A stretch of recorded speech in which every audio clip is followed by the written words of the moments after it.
Puede que este hombre fuera el verdadero James Bond o una víctima de sus propias fantasías.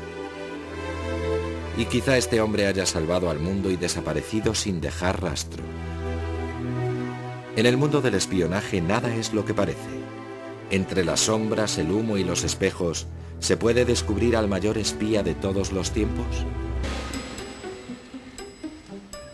Una calle normal, pero para el espía nada es lo que parece. Los hechos corrientes pueden tener significados ocultos.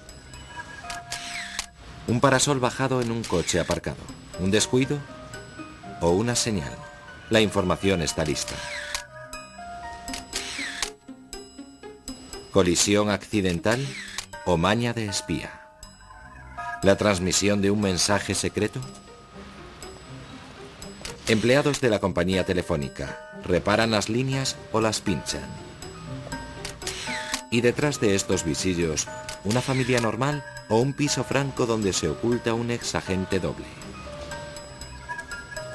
El juego del espionaje esconde lo extraordinario detrás de lo corriente. Los participantes manejan trampas y engaños, seducción y traición.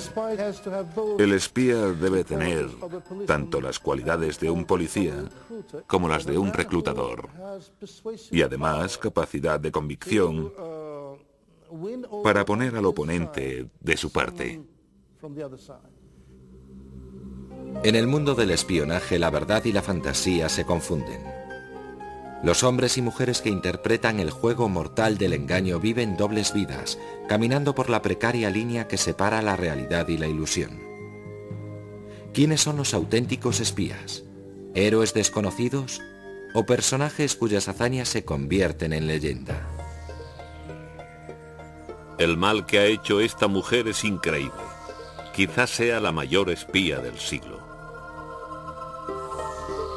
El veredicto del proceso por espionaje contra Margaret Sell, más conocida por Mata Hari. Así nació una leyenda. ¿Pero realmente fue una gran espía?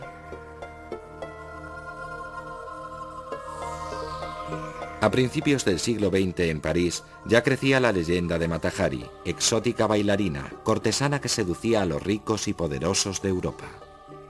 Entre sus amantes había 2 o 3 hombres muy importantes, uno de ellos un barón alemán. No solo tenía conexiones con la élite parisina, también tenía relaciones muy influyentes en Alemania. Cuando Francia y Alemania se enzarzaron en la Primera Guerra Mundial, Mata Hari aprovechó la oportunidad para cobrarse sus poderosas conexiones y su exótica reputación. A los espías alemanes les atrajo su pasión por los uniformes. Si llamaban una vez a la puerta era el agregado alemán. Entraba y decía, sabemos que vuelve a París. Si llegara a su conocimiento información que pudiera sernos útil, cubriríamos holgadamente sus gastos. Aquí tiene 20.000 francos. Mientras el gran espía francés Georges Ladoux le ofreció 1 millón de francos por seducir al heredero del trono alemán. Georges Ladoux opinaba que Mata Hari tenía una habilidad, la seducción. Y según él, en eso consistía realmente el espionaje. Pero Mata Hari, la supuesta agente doble, era una pésima espía. Ingenua e indiscreta, fue por toda Europa metiendo la pata y llamando la atención. Hasta que los alemanes decidieron que solo servía de señuelo para apartar la atención de agentes más valiosos. Así que en Madrid, un diplomático alemán, Arnold von Kahl, se dejó seducir por ella y luego la echó a los lobos. Nunca hizo nada para ganarse sus 20.000 francos y en realidad era un peligro porque era como una bala perdida. Así que lo que hizo von Kahl fue enviar un telegrama de Madrid a Berlín en un código que sabía que los franceses ya habían descifrado. Estos lo interceptaron y lo descifraron y así tuvieron información suficiente para detener a Mata Hari. En julio de 1917, Mata Hari fue acusada de espionaje en París. No había pruebas de que hubiera llegado a pasar información valiosa. El fiscal diría después, no había pruebas suficientes ni para matar una mosca. La tragedia de Mata Hari es que al final la ejecutaron no por lo que hizo, sino por su mundo de fantasía. Si en plena guerra te paseas por los 2 bandos, como lo hizo Mata Hari, contando que eres espía, La gente se pone nerviosa y puede acabar creyéndote. Eso hicieron los franceses y acabaron fusilándola en el castillo de Vincennes. Mata Hari se convirtió en leyenda por intentar combinar los dos oficios más antiguos del mundo, prostitución y espionaje, y fracasó. Los espías realmente grandes deben ser mucho más sutiles. Este hombre es uno de los raros supervivientes del doble juego. Oleg Gordievsky fue agente del KGB, pero también espió para Occidente. Simplemente tenía ocasión de echarme al bolsillo documentos de alto secreto del KGB, sacarlos de sus oficinas, acudir a una reunión clandestina en otro piso alquilado y sacar fotocopias inmediatamente. Luego me tocaba devolver los papeles a su sitio. Cada vez pasaba unos nervios de espanto, porque si alguien me pillaba con estos papeles en el bolsillo, sería hombre muerto. Oleg Gordievsky es hombre de muchos disfraces. Aún hoy no puede volver a Rusia. Sigue sentenciado a muerte. Gordievsky nos adentrará en el mundo del verdadero espionaje, en un juego mortal a veces más extraño que la ficción y donde desde tiempos inmemoriales se han jugado las apuestas más altas.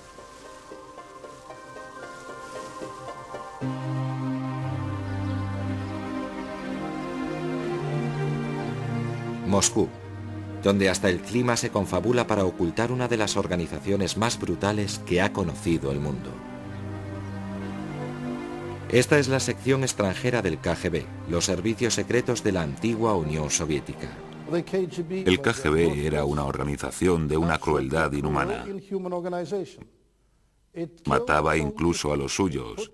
Mandó a millones a la cárcel. Exterminó a gente fuesen cuales fuesen su nacionalidad o sus opiniones políticas.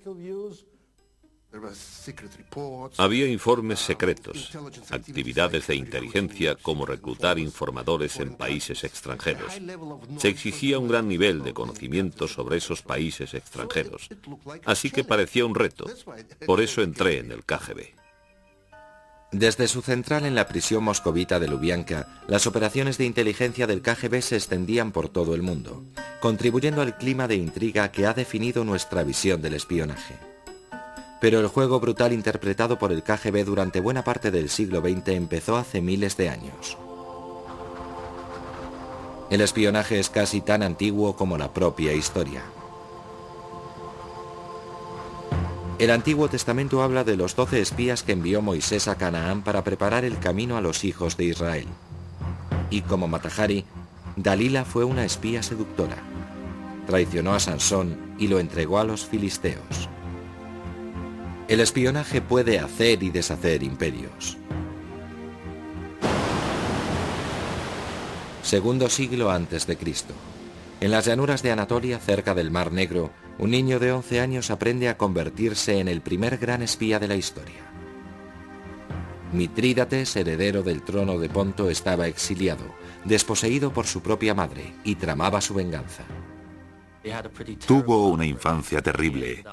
Acabó errando por la actual Turquía durante años, espiando el territorio, hasta que pudo volver, derrocar a su madre y presumiblemente darle alguna muerte horrible.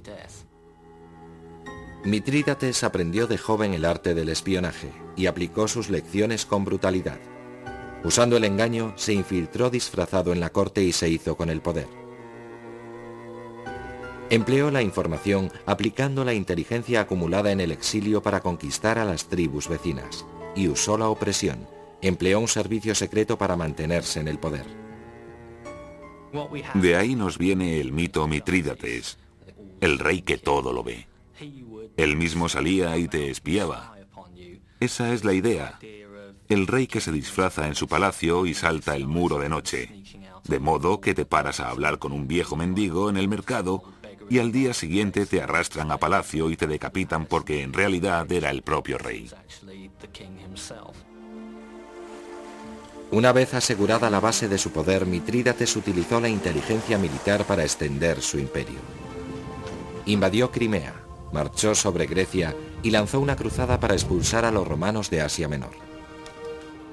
Una vez que entró en guerra con los romanos, parece que la mayor parte de sus conquistas las llevó a cabo entrando en contacto con gente en las ciudades e islas griegas que eran partidarias de expulsar a los romanos. Así que no tuvo que golpear al azar, sino que fue una campaña perfectamente planeada. Uno de los riesgos del mundo paranoico del espionaje es que quienes engañan e intrigan pueden acabar siendo engañados a su vez. Eso le pasó a Mitrídates. Cuando se preparaba para su mayor aventura, la invasión de Italia, su propio hijo encabezó una revuelta contra él. Y como tantos espías, la carrera de Mitrídates acabó con una muerte prematura por su propia mano.